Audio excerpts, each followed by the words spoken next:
नमस्कार बच्चों। कंचन की हिंदी शाला में आप सभी का एक बार फिर से स्वागत है। आज हम लोग कक्षा 9वीं की पुस्तक गंगा में समाहित मुंशी प्रेमचंद जी के द्वारा रचित एक कालजयी कहानी दो बैलों की कथा प्रस्तुत करने जा रही हूँ। यह कहानी केवल दो जानवरों की नहीं बल्कि स्वाभिमान, स्वतंत्रता और सच्ची मित्रता की एक बेजोड़ दास्तान है। किसी भी रचना को समझने से पहले उसके रचनाकार के बारे में जानना अति आवश्यक होता है।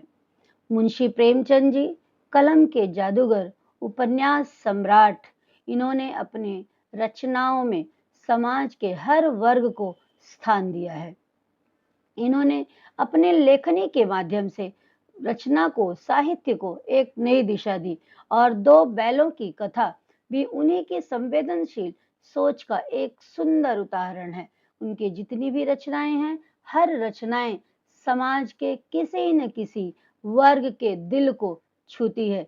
इसीलिए श्रोता और पाठक हमेशा इसे अपने आप से जोड़ता हुआ सा महसूस होता है। प्रेमचंद जी कहते हैं कि गधा दुनिया का सबसे सीधा जानवर है।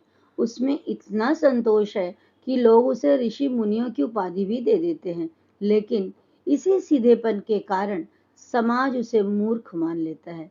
दूसरी तरफ उसका छोटा भाई है बैल। बैल भी सीधा और बहुत मेहनती होता है, लेकिन वह गधे की तरह सब कुछ चुपचाप नहीं सहता।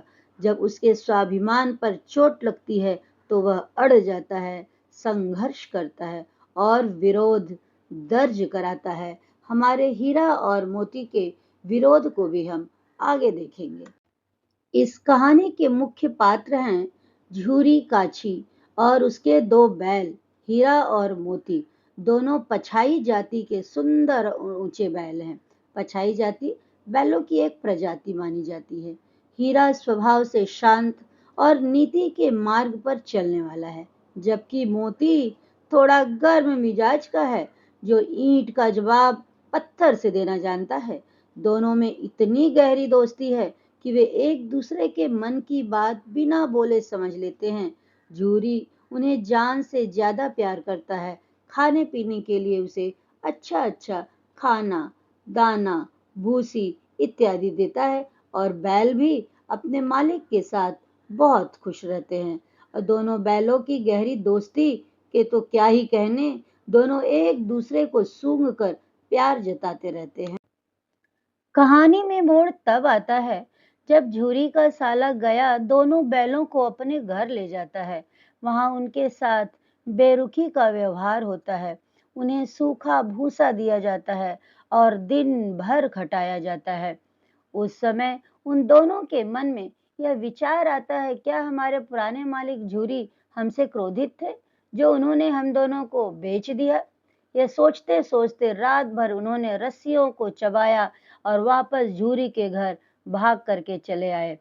आने के बाद झूरी तो खुश हुआ, लेकिन उसकी पत्नी बड़ी नाराज हुई और उसे खाने पीने के लिए न देने की हिदायत अपने नौकर को दे भी दिया। गया फिर से आता है, क्रूरता पूर्वक मारता हुआ गाड़ी में जोत करके हीरा और मोती को फिर से अपने साथ ले जाता है। वहां पर उसको खाने पीने के लिए भी नहीं मिलता है। इन सब के बीच में एक नन्ही बच्ची उम्मीद की किरण बन करके आती है। वह रोज रात को छिपकर उन्हें दो रोटियां खिलाती है। वे दो रोटियां केवल उनका पेट नहीं भरती, बल्कि उन्हें यह एहसास कराती है कि इस क्रूर दुनिया में भी उनके लिए प्यार और सहानुभूति बची हुई है। इसी सहानुभूति के चलते वह छोटी बच्ची हीरा और मोती की रस्सियां खोल देती है और उन्हें भागने के लिए प्रेरित करती है। वो दोनों भागते तो हैं, लेकिन भागने के बाद उनकी दशा क्या होती है, इसे आप अब खुद ही देख लीजिए। जब हीरा और मोती गया के यहाँ से भागे तो रास्ते में उनका सामना एक खूंखार और ताकतवर सांड से होता है। अकेले अकेले लड़ते तो दोनों मारे जाते, लेकिन यहाँ उनकी एकता काम आती है। दोनों मिलकर योजना बनाते हैं। एक आगे से वार करता है तो दूसरा पीछे से। इस संगठित हमले से सांड घबरा कर भाग जाता है। यह दृश्य हमें यह सिखाता है कि एकता में कितनी अदम्य शक्ति होती है, क्योंकि संघर्ष के बाद ही स्वतंत्रता मिलती है। जब तक हम संघर्ष नहीं करते, हमें स्वतंत्रता नहीं मिलती है। लेकिन हीरा और मोती यहाँ पूरी तरह से अभी भी स्वतंत्र नहीं होते हैं। वे तो भागना चाहते हैं, भाग जाते हैं, जा कर के कहीं और फंस जाते हैं। गया के खेत से भूखे प्यासे हीरा और मोती जब आगे बढ़े तो उन्हें एक मटर का खेत दिखाई दिया। मटर के खेत में उन्होंने पहले जैसे ही दो चार ग्रास खाया, फिर से उन्हें पकड़ लिया गया और पकड़ करके कांजी हाउस में डाल दिया जाता है। वहां की दुर्दशा देखकर दोनों का दिल पसीज जाता है। खुद भूखे प्यासे होने के बावजूद मोती अपनी सींगों के प्रहार से कांजी हाउस की कच्ची दीवार को तोड़ देता है। वे चाहते तो खुद पहले भाग सकते थे, लेकिन उन्होंने पहले अन्य जानवरों की स्वतंत्रता को चुना। यह उनके परोपकारी और वीर चरित्र को दर्शाता है। यहाँ पर नीलामी के दौरान एक कसाई के जाल में फंस जाते हैं। कसाई उनको क्रूरता पूर्वक खींचता हुआ लेकर के चल पड़ता है। मौत बिल्कुल सामने थी, लेकिन तभी चलते चलते उन्हें एक छोटा सा ऐसा पहचाना हुआ सा रास्ता दिखाई देता है, जहां से वे कभी गुजरे हुए थे।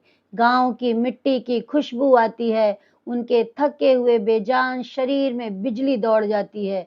वे कसाई के हाथ से रस्सी छुड़ाकर सीधे अपने मालिक झूरी के थान पर आकर के रुकते हैं, और वहां पर आते ही वहां का नजारा बिल्कुल बदल जाता है। झूरी उन्हें देखते ही गले से लगा लेता है। गांव के सभी लोग तालियां बजा करके इस सुखद मिलन का स्वागत करते हैं। अब झूरी की पत्नी भी अपने बिछड़े हुए बैलों को देख करके एकदम से अपने गले लगा लेती है और खुश हो जाती है। यहाँ आप देख सकते हैं, स्वतंत्रता हेतु संघर्ष करना पड़ता है। जैसा कि आपने देखा कि चिड़ियों को जब स्वतंत्र होना होता है, वो भी अपने पिंजरों को तोड़ करके उड़ जाती हैं। प्रेमचंद जी हमें यहाँ यही समझाना चाहते हैं कि आज़ादी अनमोल है, यह आसानी से नहीं मिलती। इसके लिए बार बार संघर्ष करना पड़ता है, चोट खानी पड़ती है, जेल भी जाना पड़ता है।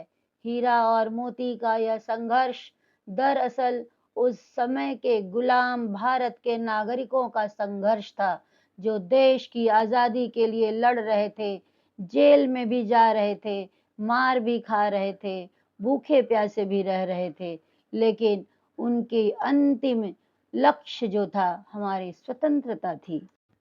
इस माइंड मैप के द्वारा हम अपनी पूरी कहानी के सार को समझ सकते हैं। यह कहानी हमें क्या सिखाती है? आपसी प्रेम, विपरीत परिस्थितियों में एक दूसरे का साथ निभाना, नारी जाति का सम्मान करना।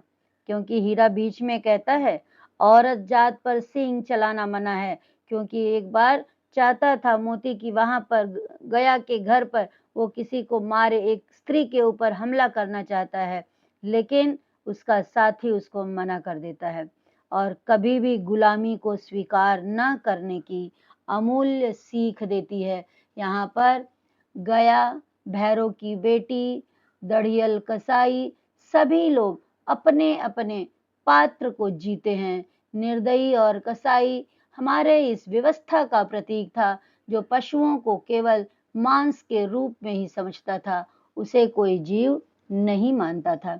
कहानी का मुख्य संदेश और नैतिक मूल्य क्या है? आजादी सहज नहीं मिलती है, इसके लिए हमें संघर्ष करना ही पड़ता है।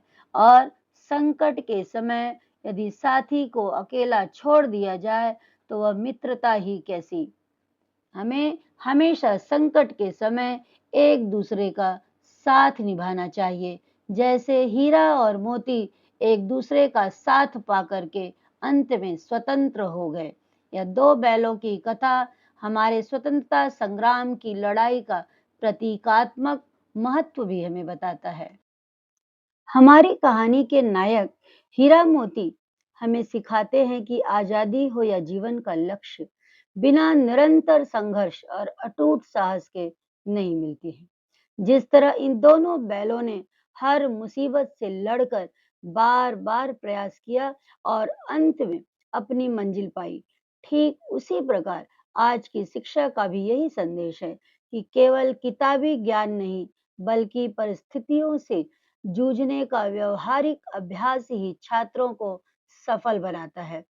बेजुबान हीरा मोती के इस संघर्ष से प्रेरणा लेकर हमें भी अपने छात्र जीवन में निरंतर अभ्यास को अपनी सबसे बड़ी ताकत बनाना होगा, क्योंकि बिना अभ्यास के सफलता की कोई भी जंग जीती नहीं जा सकती है। हम इस तरह देखते हैं कि हीरा और मोती दो बैलों की कथा के मुख्य पात्र हैं, जो इस संघर्ष करते ही रहते हैं। उनके निरंतर संघर्ष ने ही उन्हें अपने स्वतंत्रता के लक्ष्य को प्राप्त करने में मदद की है।